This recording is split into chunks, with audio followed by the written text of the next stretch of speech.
दिवाळी झाल्यानंतर सगळ्यांना वेध लागतात ते तुळशीच्या लग्नाचे। तुळशीचे लग्न अगदी थाटामाटात पार पाडल्यानंतर अनेक शुभ कार्याला सुरुवात होते। तुळशी विवाहापूर्वी देवउठणी एकादशीचे व्रत केले जाते। या दिवशी भगवान विष्णू निद्रावस्थेतून जागे होतात आणि चातुर्मासाची समाप्ती होते। कार्तिक शुद्ध द्वादशीपासून ते कार्तिक पौर्णिमेपर्यंत तुळशीचा विवाह केला जातो। हॅलो नमस्कार, श्री स्वामी समर्थ। मी रेश्मा तुम्हा सगळ्यांचं रेश्माच्या दुनियादारीमध्ये पुन्हा एकदा स्वागत करते। कार्तिक महिन्यातील शुक्ल पक्षातील एकादशी तिथीपासून मंगल कार्याची सुरुवात होते। असे म्हटले जाते की तुळशी विवाह केल्याने कन्यादानाचे पुण्य प्राप्त होते। तुळशीला विष्णुप्रिया किंवा हरिप्रिया या नावाने देखील संबोधले जाते। कार्तिक शुद्ध द्वादशीपासून ते कार्तिक पौर्णिमेपर्यंत तुळशीचा विवाह केला जातो, अर्थात त्रिपुरारी पौर्णिमेपर्यंत तुळशीचा विवाह करण्यात येतो। तर जाणून घेऊया यामागील कथा आणि महत्त्व। पौराणिक कथेनुसार एकदा शिवाने आपले तेज समुद्रात टाकून दिले। त्याच्या पोटी महातेजस्वी बालक जन्माला आला। हा बालक पुढे जालिंदर नावाचा पराक्रमी राक्षस राजा बनला। त्याच्या राज्याचे नाव होते जालिंदर नगरी। दैत्यराज कालनेमी याची कन्या वृंदा हिचा विवाह जालिंदरशी झाला। जालिंदर हा महाराक्षस होता। आपल्या पराक्रमासाठी त्याने माता लक्ष्मीला प्राप्त करण्याची इच्छेने युद्ध केले, पण त्याचा जन्म समुद्रातून झाल्याने देवी लक्ष्मीने त्याला भाऊ म्हणून स्वीकारले। तेथून पराभूत झाल्यानंतर देवी पार्वतीला प्राप्त करण्याच्या इच्छेने तो कैलास पर्वतावर गेला।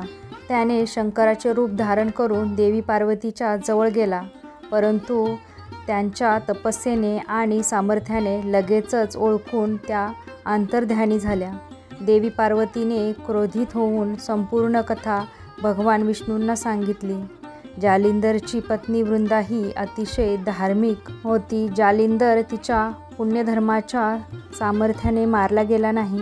जालिंदरचा नाश करण्यासाठी वृंदाचा पतिव्रता धर्म मोडणे आवश्यक होते। त्यामुळे भगवान विष्णू ऋषींच्या अवतारात जंगलात पोचले। वृंदा त्या जंगलातून एकटीच जात होती। विष्णूसोबत 2 राक्षस होते, ज्यांना बघून ती घाबरली। ऋषींनी वृंदासमोर क्षणार्धात त्या दोघांचा वध केला। त्यांची शक्ती पाहून वृंदाने कैलास पर्वतावर महादेवांशी युद्ध करत असलेल्या आपल्या पतीबद्दल विचारले। ऋषींनी आपल्या ब्रह्माच्या सापळ्यातून 2 वानर प्रकट केले। एका माकडाच्या हातात जालिंदरचे डोके आणि दुसऱ्याच्या हातात धड होते। पतीची ही अवस्था पाहून वृंदा बेशुद्ध पडली। शुद्धीवर आल्यावर तिने आपल्या पतीला जिवंत करण्यासाठी ऋषीकडे विनंती केली। भगवंतांनी पुन्हा आपल्या भ्रांतीने जालिंदरचे मस्तक शरीराला जोडले, पण त्यांनी स्वतःही त्याच्या शरीरात प्रवेश केला। वृंदाला या फसवणुकीची किंचितही जाणीव झाली नाही। वृंदा परमेश्वरासोबत पत्नीप्रमाणे वागू लागली, त्यामुळे तिचे पावित्र्य नष्ट झाले। हे घडताच वृंदाच्या पतीचा जालिंदरचा युद्धात पराभूत झाला। जेव्हा वृंदाला ही सर्व लीला कळाली तेव्हा तिला राग आला आणि तिने भगवान विष्णूंना शीला असल्याचा शाप दिला।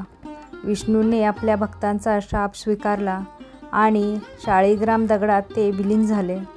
विश्वाचा निर्माता दगड झाल्यामुळे विश्वात असंतुलनाची परिस्थिती निर्माण झाली।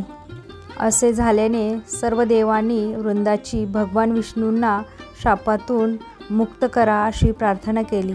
वृंदाने विष्णूंना शापातून मुक्त केले आणि स्वतः आत्मदहन केले। जिथे वृंदा भस्म झाली तिथे तुळशीचे रोप उगवले होते। भगवान विष्णू वृंदाला म्हणाले, हे वृंदा, तुझ्या पावित्र्यामुळे तू मला लक्ष्मीपेक्षाही प्रिय आहेस। आता तुळशीच्या रूपाने तू सदैव माझ्यासोबत असशील। तेव्हापासून दरवर्षी कार्तिक महिन्यातील देवउठणी एकादशीचा दिवस तुळशी विवाह म्हणून साजरा केला जातो।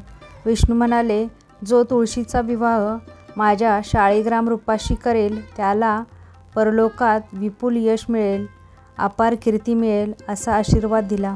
तर तुम्हाला ही माहितीपूर्ण कथा कशी वाटली नक्की मला कमेंट बॉक्समध्ये सांगा। जर कथा आवडली तर व्हिडिओला लाईक करा, शेअर करा, सबस्क्राईब नक्की करा। पुन्हा भेटूया आपण उद्याच्या नवीन व्हिडिओमध्ये। तोपर्यंत सगळ्यांना श्री स्वामी समर्थ। जय जय स्वामी समर्थ।